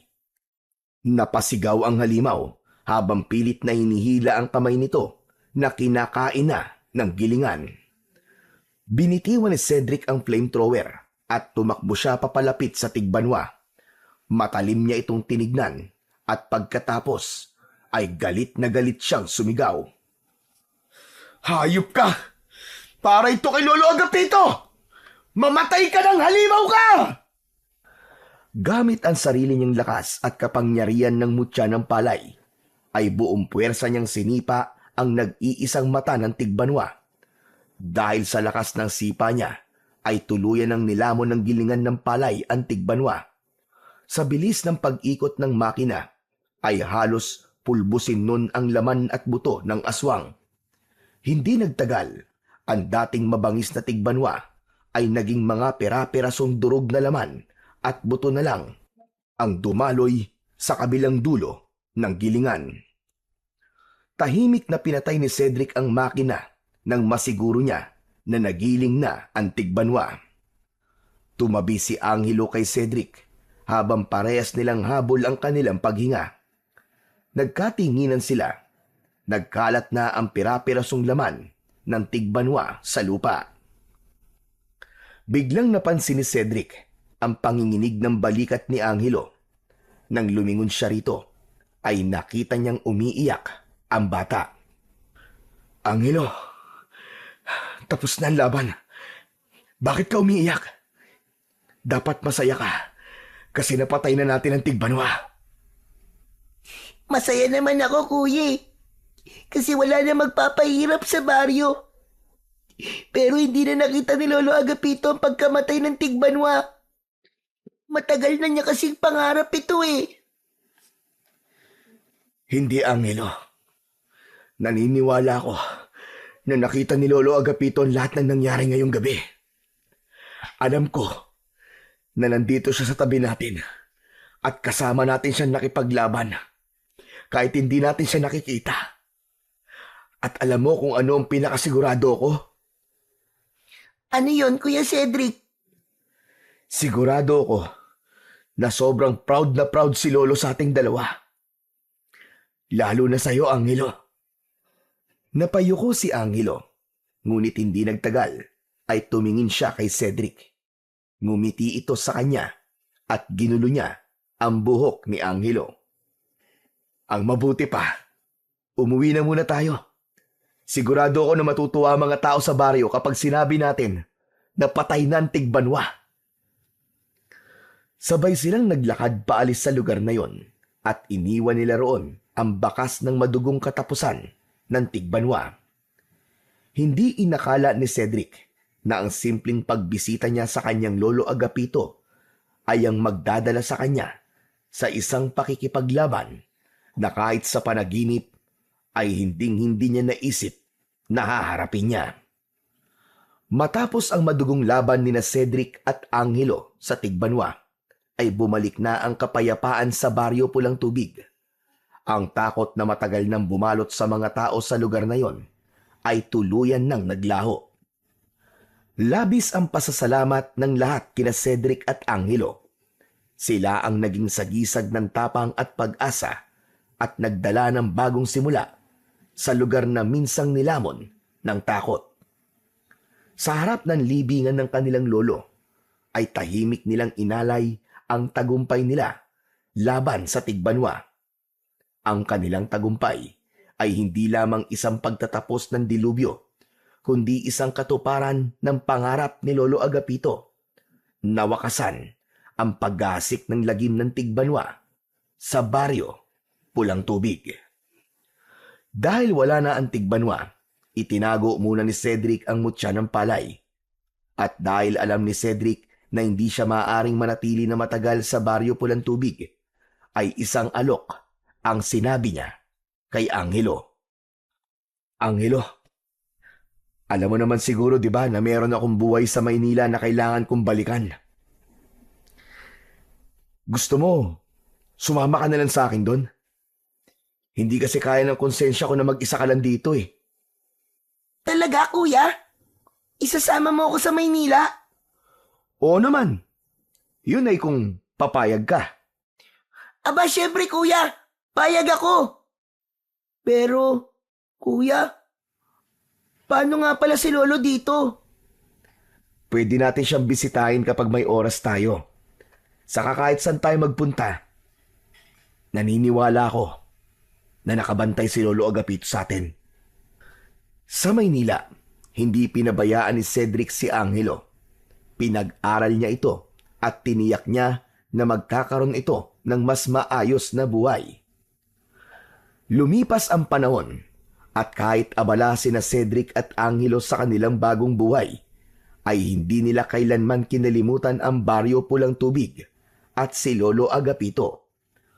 Sa tuwing may pagkakataon, bumabalik sila upang bisitahin ang libingan ni Lolo Agapito.